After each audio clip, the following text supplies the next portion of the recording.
بسم اللہ الرحمن الرحیم۔ السلام علیکم پیارے دوستو، اگر آپ نے ابھی تک چینل کو سبسکرائب نہیں کیا تو اس کو سبسکرائب کر لیں اور ساتھ ہی بیل کے آئیکن کو لازمی پریس کریں تاکہ آنے والے بہترین اور اچھے ناولز آپ تک مفت میں سب سے پہلے پہنچ سکیں۔ خدا جانے کئی دن کی مسافت کے بعد بھی میاں مخصوص اللہ اپنی منزل مقصود سے بہت دور تھا، لیکن بڈگام کی بڑی مسجد سامنے تھی۔ اس نے مسجد کے وضو خانے میں پیشاب کیا، وضو کیا اور بسم اللہ کہہ کر مسجد کے صحن کی ٹھنڈک میں جا بیٹھا۔ نماز ہوئی، لوگ آئے گئے، بعض لوگ آئے تو دیر تک ٹھہرے رہے، کوئی قرآن پڑھتا رہا، کوئی نعت گنگناتا رہا۔ بہت سے لوگ تو مسجد کی بخاری کے پاس منڈکری مار کر پڑھ رہے کہ اگلی اذان پر ہی اٹھیں گے۔ عشاء کی اذان و نماز کے بعد بھی مخصوص اللہ اپنی جگہ سے نہ اٹھا۔ اب وہ سردی سے کانپ رہا تھا، بھوک بھی آسمان کے تاروں کی طرح اس کے بدن کے چپے چپے میں چہک رہی تھی۔ مسافر ہو؟ کسی نے بڑی میٹھی آواز میں پوچھا۔ جی نہیں، ہاں مسافر ہی کہہ لیجئے۔ یہاں غریب الدیار ہوں، کہاں جاؤ گے؟ پوچھنے والے کے لہجے میں وادی لولاب کے گجروں کے آہنگ کی شیرینی تھی۔ مشہور تھا کہ وہ گیت بھی گاتے ہیں تو قرآن کی قرات کے رنگ جھلکنے لگتے ہیں، اور میاں کی بولی پر اب بھی راجپوتانے کی کرخت اینٹ کی سرخی والے رنگ بے تکلف بکھرے ہوئے تھے۔ جانا کہاں تھا پتہ نہیں، بس ایک اضطراب تھا جس نے گاؤں اور دہلی چھڑا دی۔ شاید شیخ العالم نے بلایا ہے تو پہنچ ہی جاؤ گے، لیکن زاد ریا کیا رکھتے ہو اور کہاں ہے تمہارا زاد سفر؟ اجنبی کا بدن فرن میں پوشیدہ تھا اور سر پر امامہ کچھ اس طرح لپیٹا ہوا تھا کہ منہ صاف نظر نہ آتا تھا۔ اس کی کیفیت ٹھیک سے کھلتی نہ تھی، صرف دائیں ہاتھ کی تسبیح دھیرے دھیرے گردش کر کے اسے عام لوگوں کے قریب کر رہی تھی۔ متوسط ڈیل اکہرا بدن، ناک آنکھ میں کوئی غیر معمولی بات بظاہر نہ تھی۔ ہاں، ہاتھوں کی انگلیاں بادام کے شگوفوں کی طرح نازک تھیں۔ زاد سفر، مخصوص اللہ نے زیر لب دہرایا۔ عمل میرے پاس کوئی نہیں، علم سے بھی بے بہرا ہوں، صرف ایک بے قراری ہے، ایک جبر ہے جو کشاں کشاں آپ کے قدموں میں لے آیا۔ لیکن آپ میاں نے ہمت کر کے کہنے کو تو یہ فکرہ کہہ دیا، مگر پھر پچھتایا کہ تجھے یہ سوال کرنے کا حق کس نے دیا؟ ابھی تو تیری ہی زندگی مورز سوال میں ہے۔ کھانا کب کھایا تم نے؟ بڑی میٹھی آواز میں، لیکن اس کے سوال کو سنی ان سنی کر کے پوچھا گیا۔ گھر سے کھا کر نہیں چلا تھا تو گاندر بل کہ آسمان پر بادل جمع ہو رہے تھے، جہلم کے کنارے بید مجنوں کی آنکھیں ترسیں۔ آج خدا جانے کتنے دن ہو گئے، تو آؤ پہلے کھانا کھاتے ہیں۔ کچھ اور کہے سنے بغیر میاں مخصوص اللہ ان بزرگ کے ساتھ ہو لیا۔ مسجد کی گلی سے نکلے تو ایک بڑی سی حویلی ملتی تھی۔ حویلی تھی یا خانقاہ تھی، سب کچھ یکجا لگ رہا تھا۔ دونوں ایک بڑے سے کمرے میں داخل ہوئے جس کے چوبی فرش کا زیادہ تر حصہ قیمتی قالینوں سے ڈھکا ہوا تھا۔ فضا میں عطر زعفران کی خفیف سی مہک تھی۔ اوپر شمعوں کی بجائے چیر اور سفیدے کی شاخوں کو کہیں مشعل کہیں شمع کی صورت دے کر روشن کر دیا گیا تھا۔ چیر اور سفیدے کی خوشبو عطر زعفران سے مل کر نئی بہار دے رہی تھی۔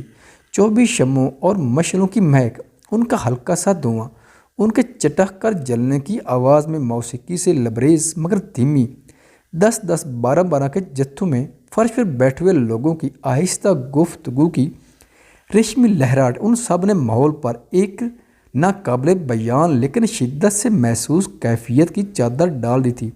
ہر جتھے میں لوگوں نے سامنے کوئی پون ہاتھ پر کی اونچائی اور 7-8 ہاتھ لمبی چوکیاں شاہ بلوت کی، جن پر کوئی دسترخوان نہ تھا، لیکن ہر چوکی پر ایک بنا ہوا مسلم گوشت فند اور اس کے چاروں جانب روٹیوں کے ڈھیر۔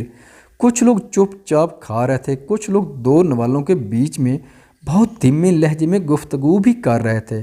مخصوص اللہ اور وہ بزرگ جب اندر آئے تو ایک لمحے کے لیے سب لوگ ان کی طرف مؤدب انداز میں متوجہ ہوئے، لیکن کوئی بولا کچھ نہیں۔ دونوں ایک کونے میں خالی چوکی کے آگے بیٹھ گئے۔ اس ذرا سی خاموش توقیر کے سوا کوئی اشارہ اس بات کا نہ تھا کہ وہ بزرگ وہاں کسی خاص حیثیت کے مالک ہیں۔ جب کان اور زبان وہاں کی گفتگو کے آہنگ اور کھانے کے ذائقے سے آشنا ہوئے تو مخصوص اللہ نے کمرے میں موجود لوگوں کی طرف پوری توجہ کی۔ اسے حیرت ہوئی کہ بولنے کو تو وہ لوگ کشمیری ہی بول رہے تھے، لیکن ان کے اکثر الفاظ اس کے لیے بالکل معنی بے گانہ تھے، اور ان لوگوں کا لہجہ عجب طرح کا تھا کہ وہ اپنے الفاظ کو عام لوگوں سے زیادہ تیز رفتار سے ادا کرتے تھے۔ اس نے کان لگا کر سنا تو ایک گروہ میں بات چیت کا یہ انداز تھا، یہاں ایک سوت کا 40واں اور اس جگہ 3 سوت کا چوتھائی لگتا ہے، پھر یہ شکل بنے گی۔ اس نے 2 کاغذ دکھائے، ایک تو بادامی رنگ کا تھا جس پر ہلکی شک برفی روشنائی سے عجیب سی عبارت لکھی ہوئی تھی، دوسرے میں قالین کے نقشے کا ایک ٹکڑا تھا جس میں پورے رنگ دکھائے گئے تھے۔ اس کرمزی کو اس سنوری سے نہ ملاؤ، یہاں سفیدے والی سبزی آئے گی، اور جب یہ سبزی بید مجنوں کے ہلکے سنہرے سے ملے گی تو یہ رنگ دکھائے گی۔ لیکن بجائے رنگ کہ اس نے اسی بادامی کاغذ کا ایک کونا دکھایا جس پر شک برفی نقش بنے ہوئے تھے۔ بولنے والے کی آواز میں بادشاہوں جیسا اعتماد اور اولیاء اللہ جیسے گہرائی تھی۔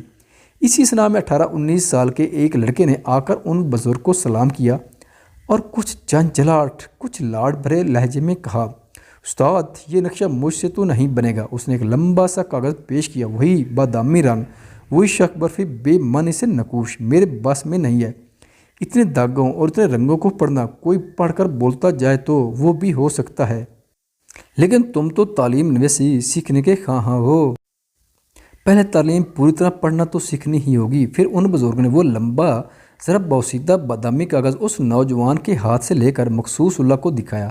تعلیم کہلاتا ہے 18 ہاتھ لمبے اور 10 ہاتھ چوڑے قالین کا پورا نقشہ یہاں درج ہے، ایک ایک رنگ، ایک ایک دھاگا ان علامتوں کے ذریعے ظاہر کیا گیا۔ ان کو پڑھنا ہی بہت مشکل ہے، چاہے جائے کہ ایسے نقشے یعنی ایک نئی تعلیم خود ایجاد کرنا۔ ان کو پڑھنے والے مکتب میں کریمہ اور ماکیمہ نہیں پڑھتے، نہ ریاضی اور مساحت جانتے ہیں، یہ علم اور طرح کا ہے۔